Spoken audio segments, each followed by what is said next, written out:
G'day guys, welcome back to my channel. My name is Wildkard.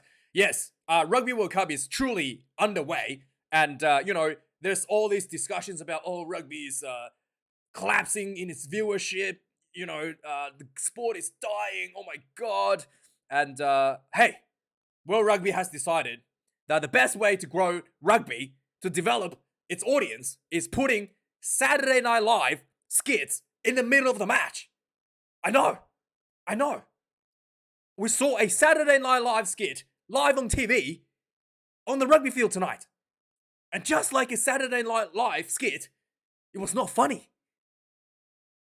Believe it or not.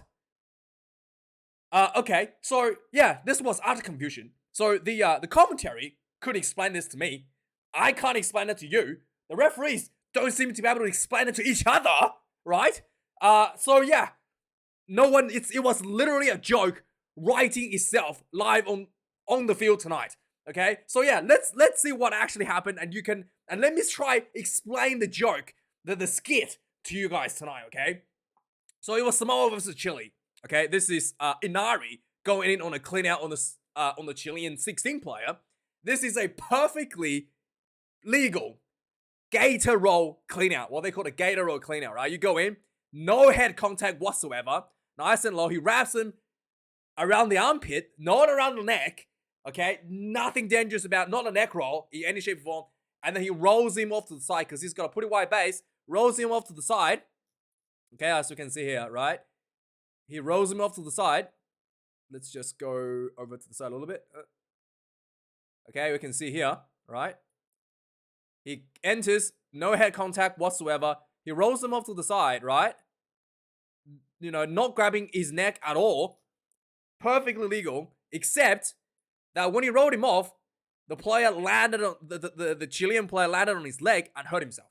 Okay, so he essentially, see here, he kind of like folded on his right leg and hurt himself. Throughout, I don't know how many years in there, 100 and 200 years of rugby, when this happens, bad luck. It's just what happens in rugby. Accident. You get rolled onto your leg. He hurt himself. Very unlucky. Happens. For some reason, for the first time in the entire history of rugby, the referees decided that this was a yellow card. I know.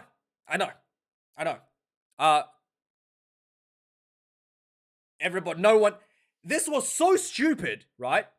Let me tell you what happens. Let me just go from the beginning. First of all, this happened, right? The game played on. The TMO rings the referee and says, hey, we're going to check this. The referee has to look at this, okay? It's Paul Williams, and then with the assistance of two international test cap referees, that is Angus Gardner from Australia and James Dolman from New Zealand. So 3 world-class test referees got together in the middle of the field, had a look at this. They start arguing with each other, okay? And none of them could decide whether or not this is a penalty, a yellow card, or nothing at all, or just played on.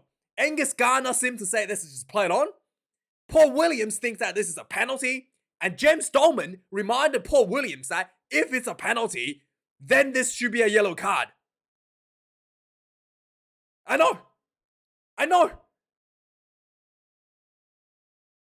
And then, if the referees don't even know what's going on, 3 world-class test referees don't know what's going on, how is anybody else supposed to know as a watching audience? Eventually, Paul Williams decided that, okay, let's just give a yellow card for landing on his leg. I don't know why that's a yellow card now, like landing on someone's leg. And then send him to the referral to the bunker, okay?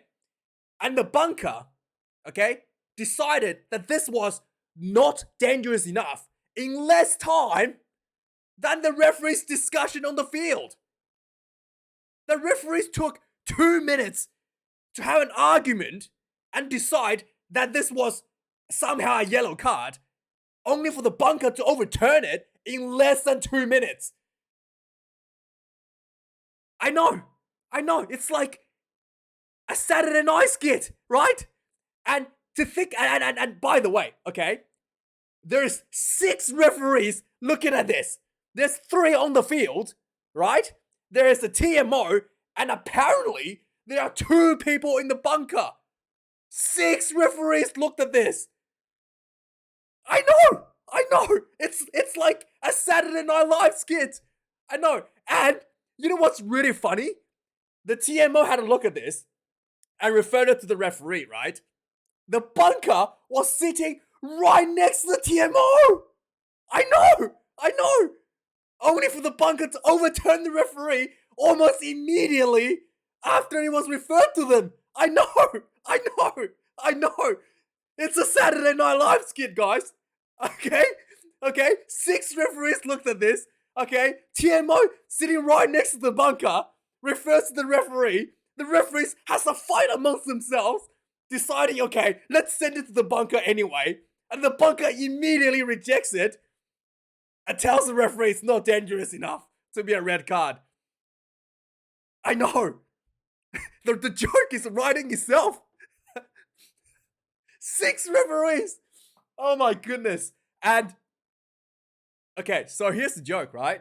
What happens when Paul Williams, James Stolman, and Angus Garner walks into a bar? The bartender says, hey, what would you boys like to drink? Paul Williams says, hang on, let me ring the TMO, let me ring the bunker and get back to you within 8 minutes. Just hold on tight. I know, it's not funny, but that's the joke we got tonight. Live at Rugby World Cup 2023 in France.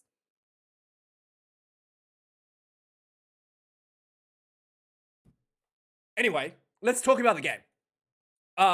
Samoa, 43 points to 10 to Chile. Really, really good performance by Samoa. The game was actually really, really close in the first about 30 minutes or so. The Chileans came out swinging. I think the Chileans actually did score the first try of the game as well, putting Samoa under a lot of pressure. There was an early yellow card for a late kind of swinging shot on a player and it was sent off against Samoa. So Chile had a play advantage, really squeezed that. Had a play advantage, really tried to squeeze that, but Samoa really managed that period with, really good goal kicking from Christian Leali'ifano. Actually had Samoans scoring more points during that period than the Chileans. And then in the second half, whether it's because of exhaustion, whether it's because of, obviously Chile already played a game last week, and this is the first game for Samoans. Obviously, the Samoans also has a lot of ex-All Blacks and Wallabies playing for them.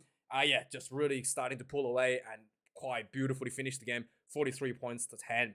Yeah, this was really just one of the games where that, really starting to show the talent that the Samoans have once they got that, All Blacks, that pedigree of, the Wallabies back into their folds.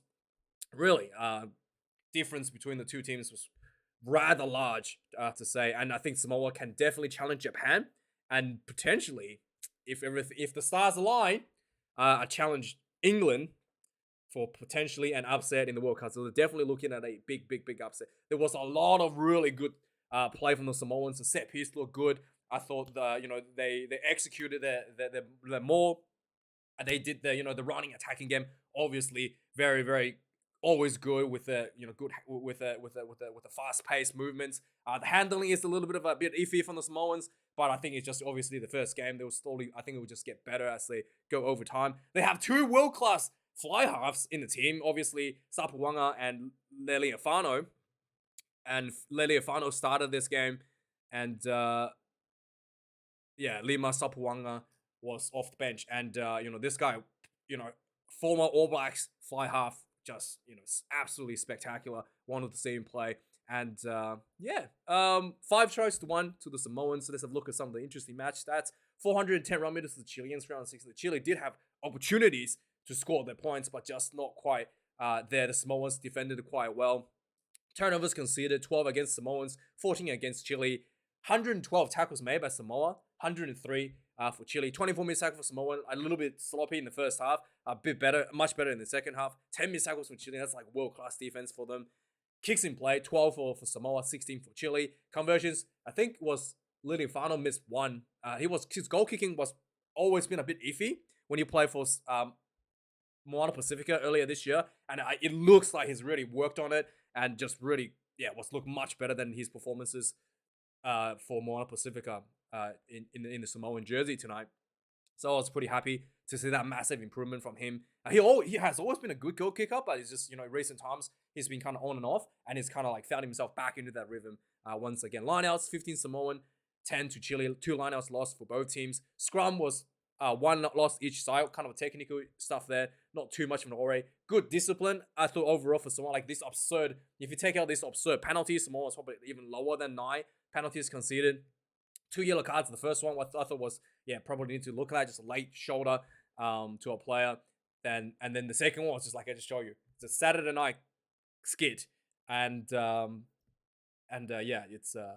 it is what it is. Chileans had 2 yellow cards this game. 17 penalties, was under a lot of pressure, giving away a lot of penalties. There was one there where it was actually a high shot, where I think that probably definitely deserved to be a yellow card. And I think there was a mitigating factor where there was another player involved, but definitely a high shot to the head. And then the second penalty was just too many penalty count, and then it was a team, a team yellow card issued to one of the reserve front rowers. So 5 tries to Samoa. Probably go watch the replay. It was much better Samoa performance in the second half. Really put the hammer down, and in the first half, Samoa was almost like trying to manage the game a little bit too much. Really, taking the conservative options at the beginning, and then just before halftime, they opened up their play and then starting to find their confidence, finding the rhythm, and then just really put the Chileans away in the second half. Chile actually scored the first try in the game 5 minutes in, to everybody's surprise. And Samoa looked maybe a little bit disorganized at the beginning, a little bit of shell shock, but overall, good effort for both teams. I felt I really thought it was just some good entertaining rugby. Lots of passionate fans for Chile. If they could get points for just having passionate fans on the field, the Chile would have scored an extra 40 points for that for sure. But let me know your thoughts, guys. I think the World Rugby really needs to tidy up the referee a little bit. Like I said, I actually can't believe 6 referees looked at an incident that was never a yellow card ever, somehow decided this was a yellow card, and then only to be overruled immediately by the bunker. Yeah, quite astonishing. And let me know your thoughts. And thanks for watching, guys. I do appreciate it. Like, comment, subscribe. Thanks for my Patreon supporters and people who donate money. Really do appreciate your financial help. And thanks for watching, guys. Have a nice day, and I'll see you guys maybe later tonight. Otherwise, tomorrow definitely for the Wallabies versus Fijian review. Cheers.